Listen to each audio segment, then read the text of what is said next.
আমার ওসি যদি এই কাজে সহযোগিতা না করে সে নাই হয়ে যাবে।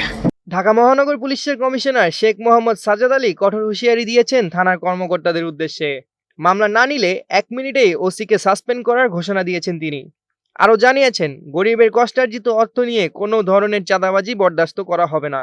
সোমবার ডিএমপি সদর দপ্তরে অটোরিকশা, অটোভ্যান ও ইজি বাইক চালকদের সঙ্গে এক বৈঠকে তিনি এই কঠোর বার্তা দেন।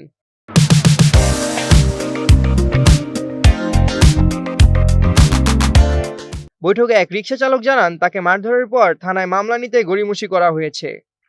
এর জবাবে কমিশনার বলেন, মামলাযোগ্য ঘটনা হলে অবশ্যই মামলা নেওয়া হবে।